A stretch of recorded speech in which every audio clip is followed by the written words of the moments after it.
नमस्ते। नमस्ते आचार्य जी। मंत्र पाठ। ओम सहनावतु सहनौ भुनक्तु सह वीर्यं करवावहै तेजस्विनावधीतमस्तु मा विद्विषावहै। ओम शांति शांति शांति।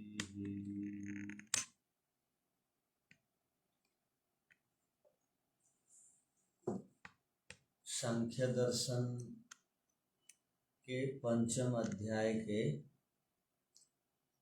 20वें सूत्र से पढ़ेंगे। 19वें सूत्र तक हम लोगों ने देखा था और 20 सूत्र की भूमिका हुई थी। अब इसको विस्तार से विचार करते हैं। पीछे का प्रसंग हम सबको ध्यान में है कि अविद्या से जुड़कर ब्रह्म जगत को नहीं बनाते, ये सिद्धांत खंडन हो गया था। यदि अविद्या से जुड़कर नहीं बनाते हैं संसार को ब्रह्म, तो और क्या कारण है? प्रकृति स्वयं तो संसार नहीं बना सकती, जड़ है, और हम भी स्वयं नहीं बना सकते, हम अल्पज्ञ अल्प शक्तिशाली हैं, जीवात्मा। तो उसका आधार क्या है संसार बनने का? तो यहाँ पर कहा कि कर्म आधार है संसार बनाने का। संसार बनने के पीछे आधारभूत तत्व, मूल तत्व कर्म है। कर्म सापेक्ष ये दुनिया है। तो अतएव, इसलिए, अतएव माने इसीलिए, किस लिए? इसलिए माने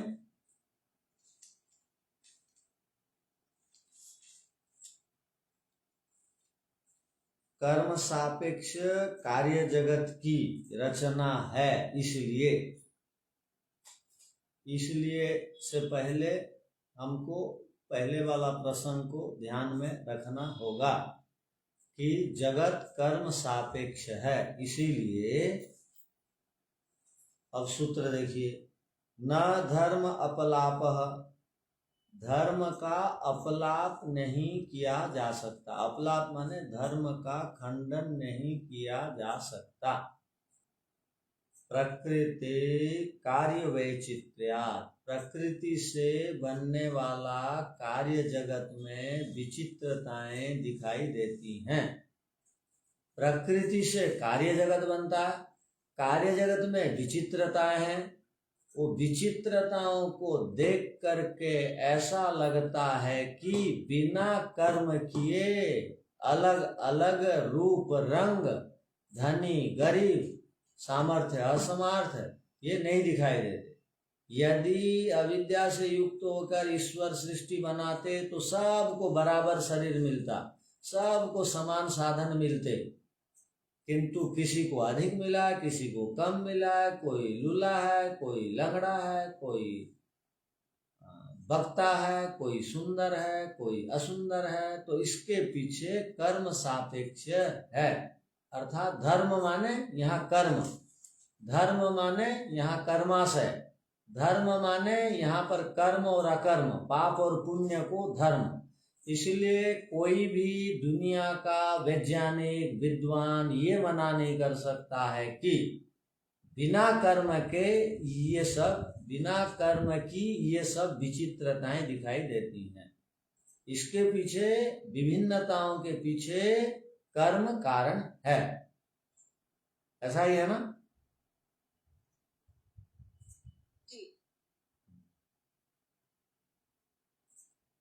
तो सूत्र का अर्थ लिख लीजिए। हाँ जी। ज्ञान है भुक्ति, ये दिमाग से निकलता है। कौन सी बात? इधर कर्म है, उधर ज्ञान है, विपरीत सा दिमाग में घुस रहा है। क्या क्या स्पष्ट बताई, बोलिए। तो ज्ञान है मुक्ति जो अच्छा, सूत्र है, ठीक। उसमें ज्ञान, तत्व ज्ञान से मुक्ति होती है। मुक्ति का मतलब ये, उसके लिए ये संसार नहीं है। ठीक। और इधर कर्म है, कर्म के बिना मुक्ति नहीं है, या कर्म के बिना संसार नहीं है। तो ये दो सिद्धांत के कुछ अटक रहे हैं आपस में। अच्छा, तो पीछे भी ये प्रसंग आ गया था, वहां पर भी बताया गया। तो फिर कर्म आवश्यक नहीं है, ज्ञान ही सब कुछ है। तो उस प्रसंग में क्या बताया गया था? ये कर्म आदि किसको याद है, क्या बताया गया था? ईश्वर की आराधना करना, उपासना करना, वह भी कर्म है। अच्छा, नहीं, पीछे के पाठ में हमने क्या पढ़ा था इस प्रसंग में? यदि ज्ञान कर्म करना चाहिए। आपको किसी को ध्यान नहीं है, वहां बताया गया था कि ज्ञानात मुक्ति का अर्थ ज्ञान से मुक्ति। तो वहां प्रश्न आया था, फिर कर्म क्यों करें? ज्ञान से ही मुक्ति, तो कर्म क्यों करें? तो वहां कहा गया कर्म आदि, परोपकार आदि, सेवा आदि, ये सब ज्ञान प्राप्ति में सहायक हैं। और श्रेष्ठ ज्ञान का अर्थ ही यही है कि कर्म में निष्कामता लाना। एक आदमी शुद्ध ज्ञान वाला बन गया। हम लोग कहते हैं समझाने के लिए, शुद्ध कर्म, शुद्ध ज्ञान, शुद्ध उपासना चाहिए मुक्ति के लिए। अब शुद्ध ज्ञान का अर्थ क्या है? ईश्वर का शुद्ध स्वरूप को आत्मसात करना। शुद्ध कर्म का अर्थ क्या है? निष्काम कर्म करना। जब हम निष्काम कर्म करेंगे तभी शुद्ध ज्ञान, ईश्वर का वास्तविक ज्ञान आत्मसात होगा, उतरेगा। समझ में वो बात आई? अर्थात ईश्वर का स्वरूप को जान लेना ही शुद्ध ज्ञान है, ध्यान रखिए। और ईश्वर का शुद्ध ज्ञान, शुद्ध स्वरूप तब समझ में आएगा जब आप निष्काम कर्म करें। तो निष्काम कर्म आदि शुद्ध ज्ञान में सहायक है। और शुद्ध ज्ञान का अर्थ है ईश्वर का शुद्ध स्वरूप। तब तक ईश्वर का शुद्ध स्वरूप का प्रत्यक्ष नहीं होगा जब तक निष्काम कर्म नहीं होगा। शुद्ध कर्म का अर्थ है निष्काम कर्म। तो निष्काम कर्म ईश्वर प्राप्ति में सहायक है और सकाम कर्म संसार प्राप्ति में सहायक है। अब कुछ बात समझ में आई?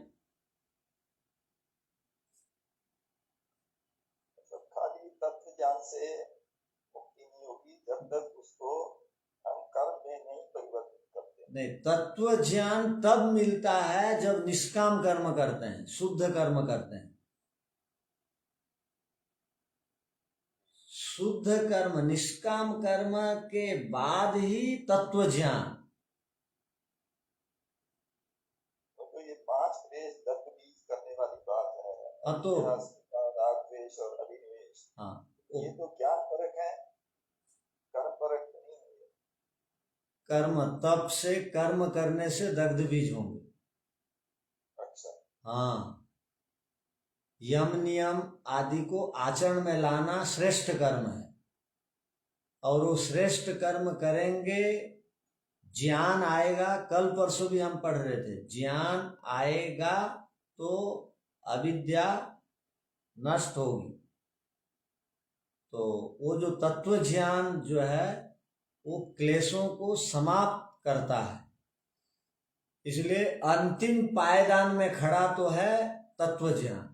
और तत्व ज्ञान की प्राप्ति में ये सब सहायक है। ये सारे कर्म, संसार, यज्ञ, उपासना, कपड़े पहनना, खाना पीना, सब सब में जब सात्विकता आएगी और सब कर्मों में जब निष्कामता आएगी, उसके बाद तत्व ज्ञान, ईश्वर प्राप्ति। तो कर्म सीधा सीधा कारण हो गया तत्व ज्ञान। तत्व ज्ञान का अर्थ ही है मुक्ति। शुद्ध ज्ञान का अर्थ ही है ईश्वर का प्रत्यक्ष कर्म। और शुद्ध कर्म, शुद्ध ज्ञान, शुद्ध उपासना के बिना कोई योगी नहीं बन सकता। और बिना योगी बने कोई मोक्ष को नहीं प्राप्त कर सकता। योगी बनने के लिए तीनों आवश्यक है। पहले सुनना ज्ञान आवश्यक है। तत्व ज्ञान का अर्थ है ये ज्ञान नहीं हम जो पढ़ रहे हैं। तत्व ज्ञान का अर्थ है ईश्वर का साक्षात हो जाना। और अब जो सुन रहे हैं शुद्ध ज्ञान, इसको भी हम बोल सकते हैं ज्ञान। ये तीनों क्रियाएं होंगी तब तत्व ज्ञान आत्मसात होगा, ईश्वर साक्षात्कार होगा। ठीक है, अब सूत्र का अर्थ लिख लीजिए।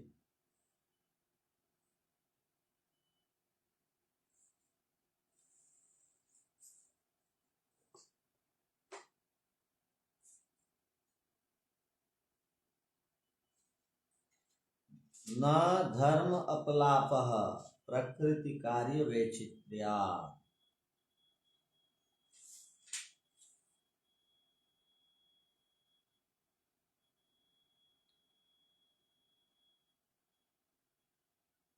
कर्म सापेक्ष के कारण से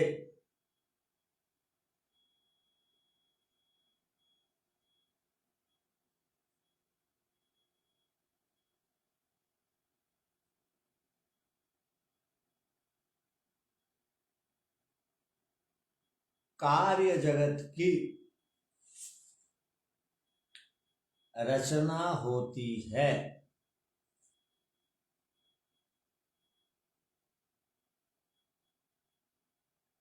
और कार्य जगत में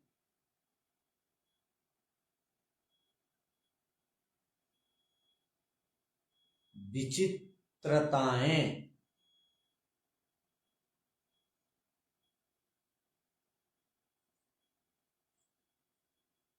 अर्थात भिन्नता,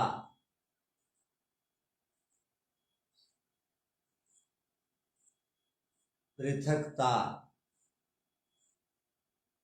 देखने को मिलती हैं।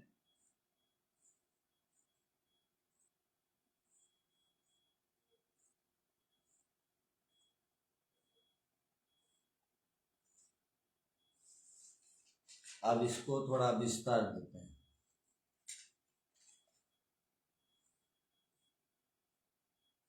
अतएव, और सूत्रार्थ, अतएव सूत्रकार कहते हैं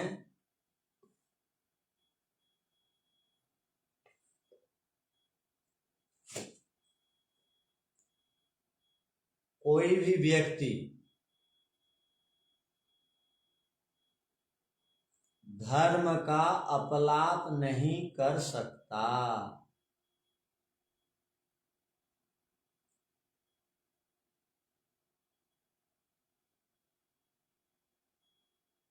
धर्म अर्थात धर्म अधर्म,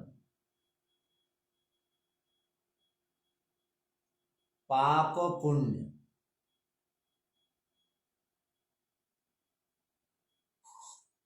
धर्म अर्थात पाप पुण्य, धर्म अधर्म, या इस प्रकार के कर्म जिनसे कर्माशय बनता हो,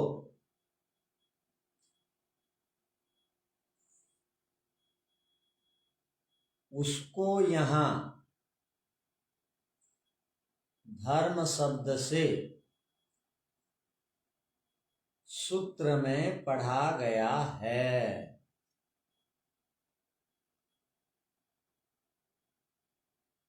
अपलाप अर्थात खंडन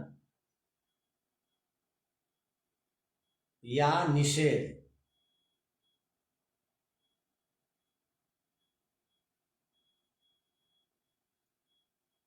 अपलाप अर्थात खंडन या निषेध। अर्थात सूत्र का अर्थ हुआ धर्म अधर्म या पाप पुण्य का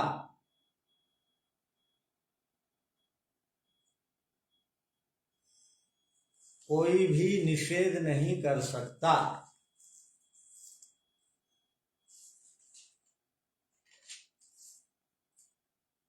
क्योंकि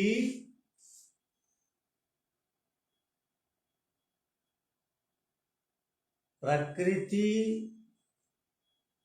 के द्वारा बने इस कार्य जगत में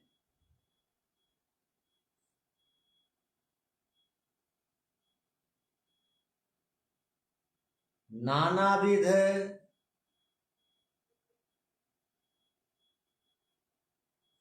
विविधताएं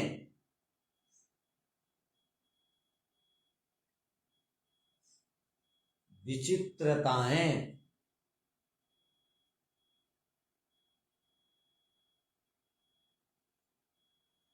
भिन्नताएं या पृथकताएं देखने को मिलती हैं।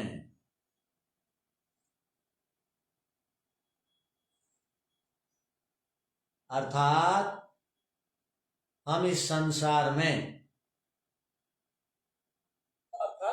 अर्थात हम इस संसार में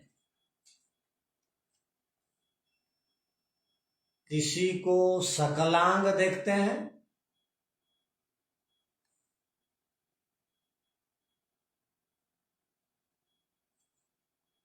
और किसी को विकलांग दिव्यांग देखते हैं।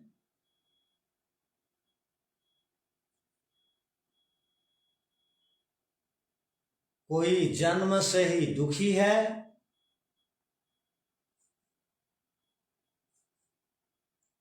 और कोई जन्म से ही सुखी है।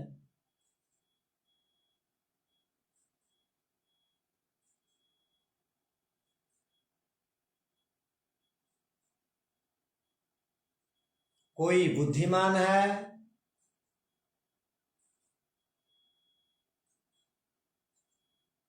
कोई बुद्धि से दरिद्र है।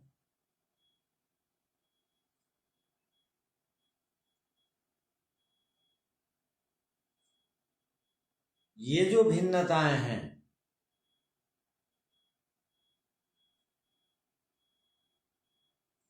इसके पीछे कर्म कारण हैं।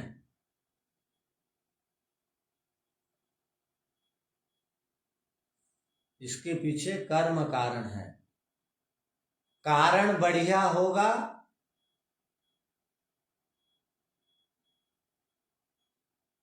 उसको स्पष्टता के लिए लिख दीजिए, कर्म रूपी कारण बढ़िया होने से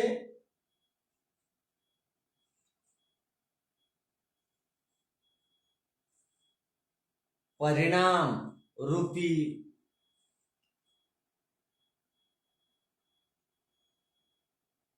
जन्म आयु भोग भी बढ़िया होगा।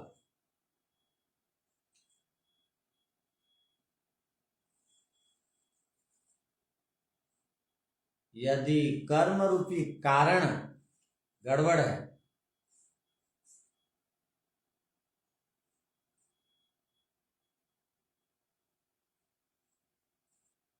तो परिणामों में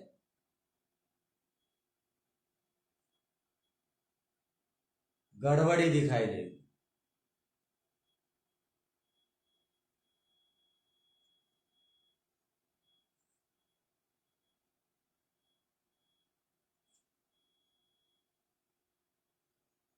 तो ये सूत्र का अर्थ है। तो इसका अर्थ हो गया, माने मोटा मोटी आप लोग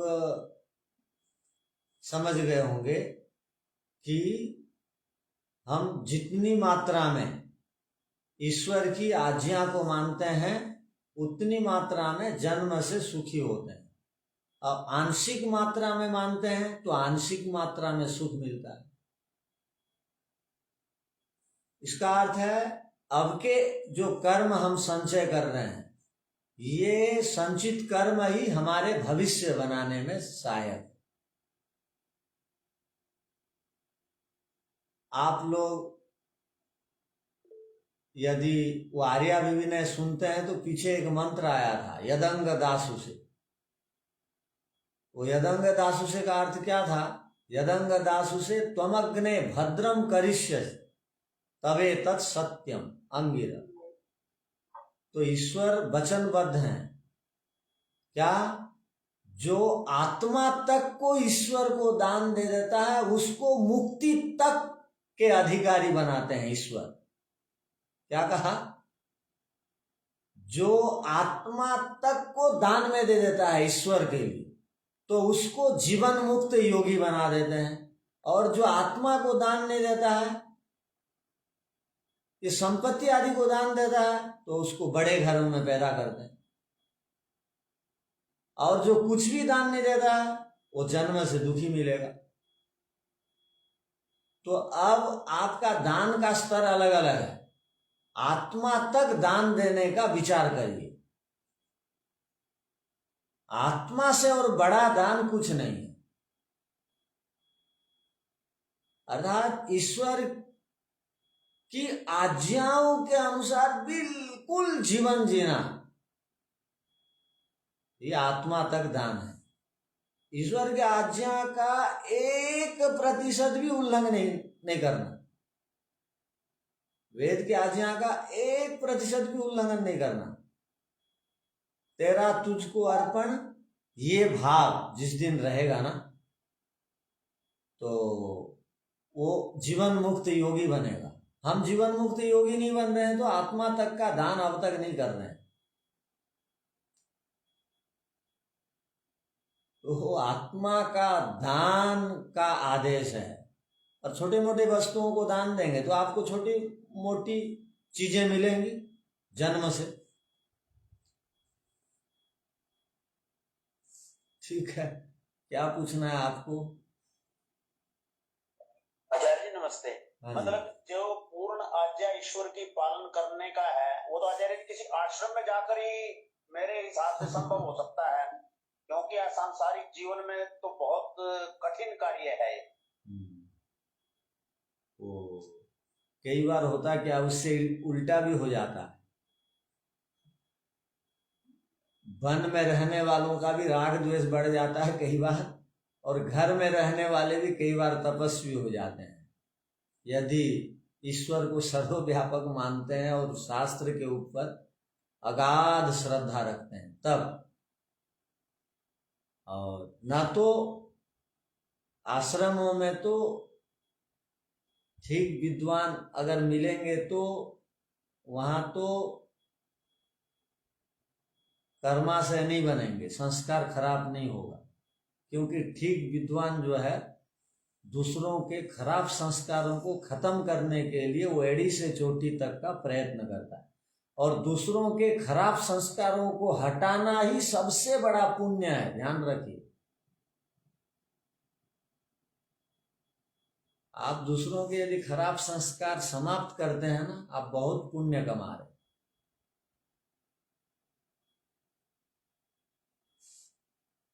तो ये बहुत बड़ी चुनौती है जीवन के लिए, और चुनौती को तो स्वीकार करना पड़ेगा सबको। ठीक है, आप क्या बोल रहे हैं, बोलिए। स्वामी जी नमस्ते।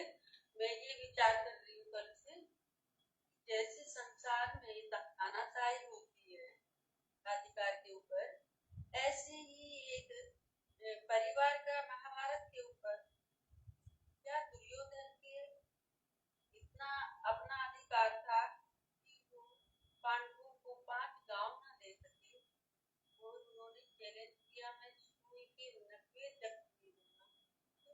पांडवों का कर्म सभी का मिलकर ऐसा था कि वो इस तरह की तानाशाही में जिए और कोई भी सच नहीं बोल पाया। जैसा मेरे विचार है। ठीक है, तो ये तो कल से संबंधित सामान्य एक प्रश्न था, वो ये तो दर्शन से हट के विषय है। तथापि जन्म से वो सुखी थे, दोनों परिवार वाले, गुरुकुल में पढ़े, अच्छा परिवार मिला, किंतु बाद में वो स्वाध्याय के अभाव में और क्या क्या के अभाव में, अब जैसे आपको जन्म से ऋषि कुल में पैदा होने का अवसर मिल गया, जैसे रावण को, रावण के पिताजी ऋषि थे और वहां 2 बेटे हुए, मान लीजिए, एक विभीषण निकला क्योंकि वो आत्मसात किया विचारों को, एक नहीं निकला, आत्मसात नहीं किया, इसलिए तो वो जन्म से उनके पूर्व कर्म के अनुसार सुख मिला, किंतु बाद में उस सुख को वो रख नहीं पाए, उसकी सुरक्षा करने में वो सक्षम नहीं हुए, वो वातावरण सांसारिक प्रभाव से प्रभावित हो गए, इसलिए ऐसा हुआ है। तो अभी के कर्म के द्वारा भी हम भविष्य का भाग्य को बना सकते हैं, और पिछले जन्म का कर्म का फल तो जन्म के साथ मिल जाता है। उसको सुरक्षा देने का दायित्व बचपन में माता पिता का है, उसके बाद गुरुजी का है। अब गुरुजी लोग, ब्राह्मण लोग अपने कर्तव्य का विस्मरण कर दिए, इसलिए भी समस्याएं दिखाई देती हैं। तो आप बहुत आगे निकल चुकी हैं, तो आपके ऊपर कोई समस्या नहीं आएगी। अब दर्शन के अनुसार जीवन जिए, ठीक है? हाँ जी। अभी नरेश भाई जी जो प्रश्न कर रहे थे, वो आश्रम जाने से ही ईश्वर आज्ञा का पालन होगा, तो ये भी तो ईश्वर आज्ञा है ना, आश्रम जीवन जीना, वर्णाश्रम धर्म निभाना। वही तो बोल रहे हैं, घर में भी वर्णाश्रम धर्म को निभाया जा सकता है, राग द्वेष को खत्म किया जा सकता है। कई लोग घरों में रहते हुए भी वो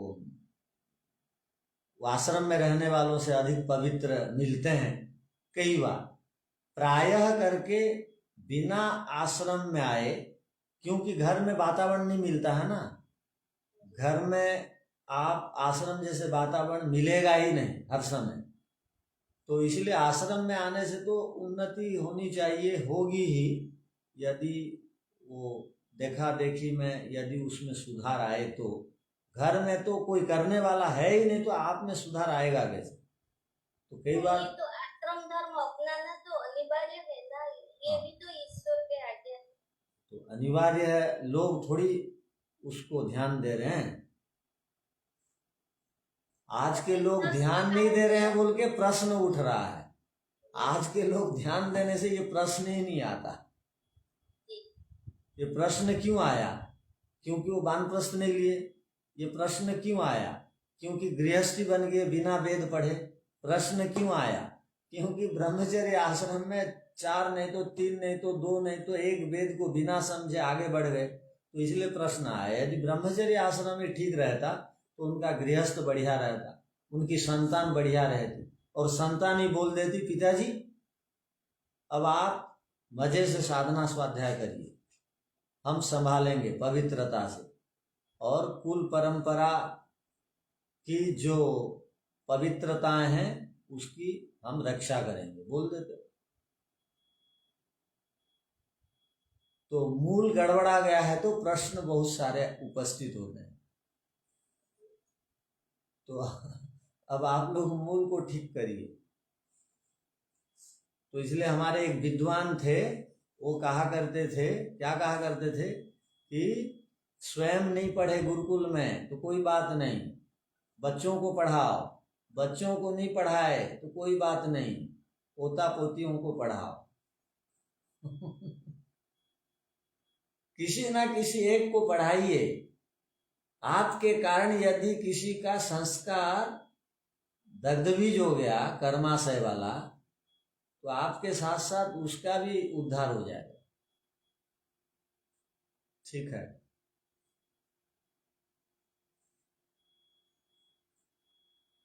और किसी को कुछ?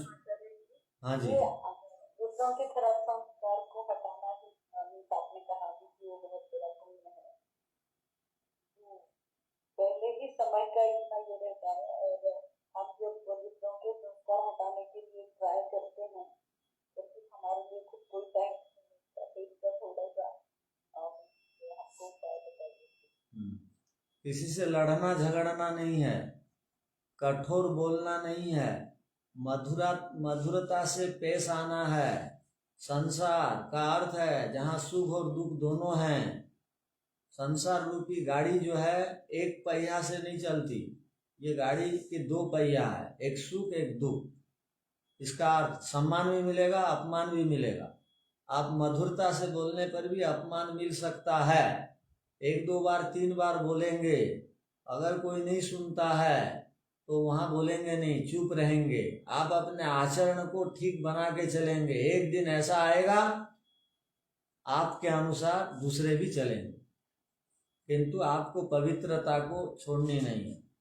एक दिन आएगा, क्योंकि आत्मा का स्वभाव है, वो आज नहीं तो कल सत्य को स्वीकार करता है। हर एक शरीर में आत्मा है, वो हठ दुराग्रह आदि जीवन भर नहीं कर सकता। अंतिम एक दिन बोलेगा, आपने ठीक कहा था, मैं वैसा जीवन नहीं जी पाया।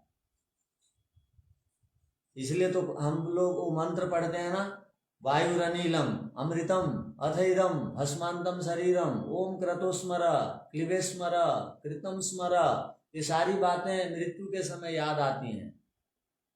क्या करना चाहिए, क्या नहीं करना चाहिए, इस विषय में चिंतन अवश्य एक ना एक दिन मनुष्य करेगा, क्योंकि चोटें उसको लगती है। आतंकवादी भी नहीं चाहता है, ध्यान रखिए, आतंकवादी भी नहीं चाहता है कि मेरे प्रति हिंसा हो, जबकि वो दिन रात केवल हिंसा करता है। वो नहीं चाहता है मेरे प्रति हिंसा हो, क्यों? वो आत्मा का स्वभाव है सुख। तो वो एक ना एक दिन माफी मांगेगा, किंतु आपको धैर्य के साथ आगे बढ़ना है। आप धैर्य छोड़ देते हैं ना, इसलिए आपके पास प्रश्न आते हैं। आचार्य जी, इस जीवन का सबसे बड़ा काम खुद के संस्कारों को बदतमीज करना है। ठीक है, और अगर हम कि हमको भी लगता है कि बाबा अगर हम निष्काम कर्म करेंगे तो अध्यात्म में आगे बढ़ेंगे, तो इसीलिए अगर हम कुछ वैदिक काम करते हैं तो शिविर लगाना जैसे या और कुछ, तो उसमें फिर इतना समय जाता है कि हमारे लिए खुद के लिए टाइम नहीं मिलता। बढ़िया बात है ये। इसलिए कहा गया है, क्या कहा गया है? दुनिया की सबसे बड़ी सेवा है स्वयं का निर्माण कर देना। मनुस्मृति में एक श्लोक आता है इससे संबंधित कि वेदाभ्यास तपो ज्ञानम इंद्रियाणाम च संयम धर्म क्रिया आत्मचिंता च निश्रेयस करम परम। वेद का अभ्यास करना, वेदाभ्यास तप ज्ञानम इंद्रियाणाम च संयम धर्म क्रिया आत्मचिंता च, ये सारे निश्रेयस माने मोक्ष देने वाले हैं। उसके बाद पूछा गया कि इन सब कर्मों के अपेक्षा से बड़ा निश्रेयस कर्म क्या है? तो कहा आत्मचिंता च, अपनी आत्मा के उत्थान के लिए संपूर्ण तप, संपूर्ण बल, संपूर्ण ताकत को विनियोग करना, संपूर्ण संपत्ति को लगा देना। तो वहां तो ये नहीं कहा गया ये भी करो ये भी करो। आत्मनिर्माण में जहां भी बाधा है, मैं वहां जा रहा हूं, मोक्ष में बाधक वो कार्य हो रहा है तो उसको छोड़ देना चाहिए, मोक्ष को पकड़ लेना चाहिए। जहां जहां भी कुछ भी करता हूं, वहां यदि श्रेष्ठ यज्ञ करवा रहा हूं, बड़े बड़े यज्ञ लोग करवाते हैं, और वहां पर साधना स्वाध्याय, मान लो हम लोगों का साधना स्वाध्याय छूट गया, तो वो यज्ञ को रख दीजिए। आप यज्ञ करने वाले दूसरे भी मिल जाएंगे, किंतु साधना स्वाध्याय सब नहीं करते हैं, ध्यान रखना। आपको यदि साधना स्वाध्याय प्रिय है तो आप 200 कुंडी यज्ञ नहीं करेंगे भी तो आपको पाप नहीं लगेगा, क्योंकि आप साधना स्वाध्याय कर रहे हैं। साधना स्वाध्याय करने से कुसंस्कार मिटता है, अच्छे संस्कार आते हैं, तो वो दुनिया की बड़ी सेवा है। तो 200 कुंडी यज्ञ आपने नहीं किया, कोई बात नहीं, यदि आप उसको करते हुए साधना स्वाध्याय कर पा रहे हैं तो ये आपकी विशेषता है, आपकी ये खासियत है, आप दूसरों में अन्यतम हैं। इसलिए तो मर्यादा पुरुषोत्तम आदि बन गए। वो अपना आचरण को भी बनाए रखे और अन्याय को भी खत्म किए। वो अन्याय खत्म करने के नाम संध्या हवन नहीं छोड़ते थे रामचंद्र जी, श्री कृष्णचंद्र जी। आप वो रामायण और महाभारत पढ़िए, वो युद्ध के समय में भी जब संध्या का उपासना का समय हो जाता था तो सब काम रोक देते थे। हम लोग रोकते नहीं है ना, हम शादी विवाह में हैं और संध्या का समय आ गया। आप में से कोई शादी विवाह के में से समय निकाल करके संध्या किए हैं? नहीं आचार्य जी। नहीं किए हैं तो वो शादी विवाह में जाइए मत। तो संध्या नहीं छूटनी चाहिए, साधना नहीं छूटनी चाहिए। तो साधना छूट गई तो हम आयु से बड़े हो गए तो क्या काम हुआ हमारा? हम क्या किए? कुछ नहीं कर पाए। तो इसलिए मुख्य को छोड़िए मत, गौण छोड़ जाने से पाप नहीं लगेगा। मुख्य को छोड़ देने से पाप आएगा, ठीक है? तो आप मुख्य कार्य को पकड़ के रखिए, गौण को छोड़ दीजिए। ये किसी आश्रम में रह करके आचार्य जी कुछ दिन अभ्यास करेंगे तभी संभव हो पाएगा हमारे लिए। तो जाइए ना, आश्रम बहुत खाली पड़े हैं। सब आश्रमों में, वानप्रस्थ आश्रमों में कमरे बने हुए हैं, वहां लोग नहीं। बताइए आचार्य जी कोई आश्रम जो भी हो, वहां पर मैं जाने का प्रयास करूंगा। तो आप तो बहुत परिचित हैं, पुराने आदमी हैं आप। चलिए अब आगे बढ़ते हैं।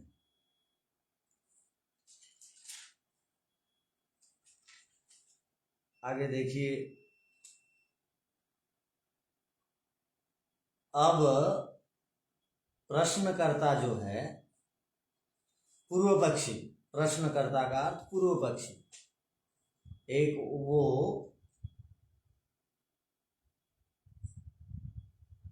प्रश्न उठाता है, या ऐसा मानिए उसकी एक जिज्ञासा है। क्या जिज्ञासा है? देखिए वो क्या कह रहा है।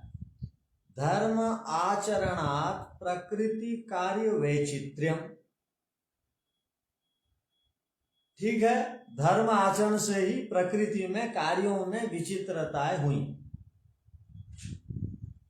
ठीक है, और सुखित्वादिकम अस्तिति अत्र किम प्रमाण। अब वो क्या कह रहा है, देखिए उसकी बात माननी पड़ेगी। वो कैसे कैसे प्रश्न उठाते हैं समाज के लोग, आप दर्शन को पढ़ने से उत्तर देंगे समाज में उठने वाले प्रश्नों को। उसने क्या कहा देखिए, वो कह रहा है कि धर्म अर्थात हमारा कर्माशय था, इसलिए आज यदि हम सुखी हैं तो हमारा उत्तम कर्माशय था, पुण्य संचित था पिछले जन्म में, उसका फल हम भोग रहे हैं। ठीक है, और यदि आज हम दुखी हैं तो इस जन्म का भी कर्म कारण है, पिछले जन्म का भी है। ठीक है, सुखित्वादिकम अस्तिति किम प्रमाण। इसमें प्रमाण क्या है बताइए तो। आप केवल कथन मात्र कर दे रहे हैं क्या कि धर्म के कारण से ही सृष्टि में विचित्रताएं दिखाई देती हैं, अर्थात कर्म कारण से ही सृष्टि में विचित्रताएं हैं। आप केवल मुंह से बोल दिए, इसके लिए प्रमाण क्या है बताइए ना। प्रमाण से सिद्ध करिए कि उसने ऐसा किया इसलिए दुखी है, उसने ऐसा किया इसलिए सुखी है, उसके लिए प्रमाण दीजिए। ध्यान रखिए, प्रमाण के बिना वस्तु सिद्धि नहीं होगी। आपको प्रमाण चाहिए जीवन को उत्तम जीवन के रूप में बनाए रखने के लिए। प्रमाणों के बिना हमारा जीवन उत्तम नहीं होगा, हम विद्वान भी नहीं बनेंगे। आज सुबह हमारी चर्चा हो रही थी इस पर। प्रमाण, प्रमेय, प्रमिति, प्रमाता, इन चारों को बिना जाने कोई विद्वान नहीं बन सकता। कोई भी यदि विद्वान बनना है किसी को भी, तो उसको प्रमाण जानना पड़ेगा। प्रमाण किसे कहते हैं? प्रमिति जाननी पड़ेगी, प्रमाता के विषय में जानना पड़ेगा, प्रमेय के विषय में जानना पड़ेगा। न तो संसार को ही प्रमेय मान के चलेगा। अविद्या के कारण लोग संसार को ही साध्य समझते हैं, प्रमेय समझते हैं, जबकि साध्य ईश्वर है, उसको भूल जाते हैं। तो यहां पर कहा कि इसमें आप प्रमाण दीजिए कि धर्म के कारण ही संसार में विचित्रता है। आप केवल कथन कर देने से हम कैसे मान लेंगे? कोई भी कुछ भी मुंह में बोल दिया, किसी ने कहा मुंह है बोल करके कि 10 हाथ का होता है आंवला, आप मानेंगे? आंवला आकार से 10 हाथ लंबा चौड़ा होता है, बोलेंगे तो आप मानेंगे? नहीं मानेंगे। तो वैसे ही आप मुंह से बोल दिए कि धर्म के कारण व्यक्ति सुखी दुखी है और विकलांग और सकलांग वाला बनता है। इसमें क्या प्रमाण? अब प्रमाण दे रहे हैं। इति आकांक्षाएं उच्यते, इस आकांक्षा, इस जिज्ञासा का समाधान करते हैं। ये प्रश्न क्या था आपने समझा। अब इसको समझिए समाधान को। सूत्रकार, अर्थात सूत्रकार कौन है? जो आचार्य है वो सूत्रकार। आप भी पढ़ाएंगे जब, समझ लेंगे जब, आप भी दूसरों को समझाने के लिए सूत्र बोलेंगे। क्या बोलेंगे? श्रुति लिंगादि भी तत्सिद्धि ही। इतनी बड़ी बात यहां पर आई। देखिए आपके लिए एक बड़ा प्रमाण मिल गया। कोई भी कुछ भी बोलेगा ना, ये जो विभिन्नताएं दिखाई देती हैं, ये ऐसा ही है, पक्षपात है, ईश्वर का अन्याय कर दिए हैं लोग। बहुत सारी बात बोलते हैं। हमारे पड़ोस का आदमी धनी है, 4 गाड़ियों का मालिक है, और मैं अब तक साइकिल में चल रहा हूं। तो लोग ऐसे ऐसे बोलते हैं। तो उसका समाधान क्या है? देखिए समाधान ये है, श्रुति लिंगादि भी तत्सिद्धि। श्रुति माने शब्द प्रमाण से ये बात सिद्ध होती है कि क्या? पुण्य का फल पुण्य, पाप का फल पाप। और क्या? लिंगादि, लिंग आदि, लिंग माने अनुमान प्रमाण से, अनुमान प्रमाण को लिंग प्रमाण यहां कहा गया। अनुमान प्रमाण से भी यह बात सिद्ध होती है कि एक आदमी जेल में है। आजकल कई बार आदमी जेल में धोखा से भी चले जाते हैं, षड्यंत्र से भी, क्योंकि सरकारें बहुत पक्षपात करती हैं तो जेल चले जाते हैं। किंतु एक आदमी को फांसी हुई तो हम लोगों को अनुमान से क्या ज्ञान मिला? ये कोई बड़ा अपराध किया होगा, तो हम अपराध से बच जाते हैं। तो अनुमान हर समय 2 पदार्थों को एक साथ देखने पर अनुमान करने का ज्ञान हमको प्राप्त होता है। एक साथ 2 पदार्थों को बिना देखे आप अनुमान नहीं कर सकते। आप पाकशाला में आग और धुआं को एक साथ बिना देखे कभी भी एक को देख करके दूसरा का अनुमान नहीं कर सकते। तो कोई भी पिटाई खाता है तो पाप करता है, आपने देखा, तो आप भी पाप करेंगे तो पिटाई खाएंगे, दंड मिलेगा। ये अनुमान से हमको ज्ञान मिल जाता है। तो प्रत्यक्ष प्रमाण और अनुमान प्रमाण, और क्या देखिए, क्या आदि भी ही, आदि से यहां पर अर्थ लिया कि ऋषियों ने समाधि के द्वारा, अबाह्य प्रत्यक्ष के द्वारा, अबाह्य प्रत्यक्ष कहा जाता है ऋषि लोग जो मन से या ज्ञान से या आत्मा से जिन वस्तुओं का साक्षात्कार करते हैं उसको कहा जाता है अबाह्य प्रत्यक्ष। और बाह्य प्रत्यक्ष क्या है? 5 इंद्रियों से जो ज्ञान हमको मिलता है उसको कहते हैं बाह्य प्रत्यक्ष। और ज्ञान से या आत्मा से या मन से जो प्रत्यक्ष होता है, जो अनुभूति होती है, उसको कहते हैं समाधि। तो ऋषियों ने समाधि के द्वारा प्रत्यक्ष करके बताया कि पाप का फल पाप, पुण्य का फल पुण्य। और वेदादि शास्त्रों में हम पढ़ते हैं कि जो पुण्य करता है उसको सुख मिलता है, जो पाप करता है उसको दुख मिलता है। और अनुमान प्रमाण से भी हम जानते हैं, आज की तारीख में जो भी जेल में है तो इसका अर्थ है वो कोई पाप किया होगा। तो अनुमान से, शब्द से और ऋषियों के साक्षात्कार से, ये तीनों प्रमाणों से ये बात सिद्ध होती है कि क्या? कि बिना कर्म के संसार में विचित्रताएं नहीं दिखाई देंगी। यदि विचित्रताएं हैं तो उसके पीछे ये 3 प्रमाण हैं। तो प्रमाण से यदि वस्तु सिद्धि हो जाती है तो उसमें और कोई प्रत्यक्ष से किम प्रमाणम कहा गया। जब मैंने देख करके जाना, जब ऋषियों ने देख करके जाना, जब शास्त्र स्वयं कहता ही है, अनुमान से ये सिद्ध होता ही है, तो उसमें हम और आप कौन होते हैं प्रश्न चिन्ह खड़े करने वाले। तो यहां कहा ये, तो सूत्र का अर्थ समझ में आ गया होगा। सूत्र बढ़िया है। श्रुति लिंगादि भी तत्सिद्धि। किसकी सिद्धि हो जाती है? श्रुति लिंगादि भी से।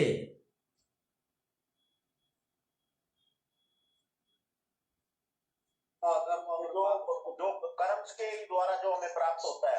हाँ, बिना कर्म किए ऐसे ही मनमर्जी से किसी को कुछ ईश्वर नहीं दे देते। कर्म सापेक्ष से ही सब कुछ प्राप्त होता है। ठीक है, इस पर और विचार करेंगे।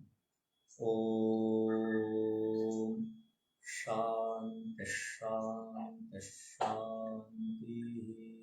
सबको सादर नमस्ते जी। नमस्ते।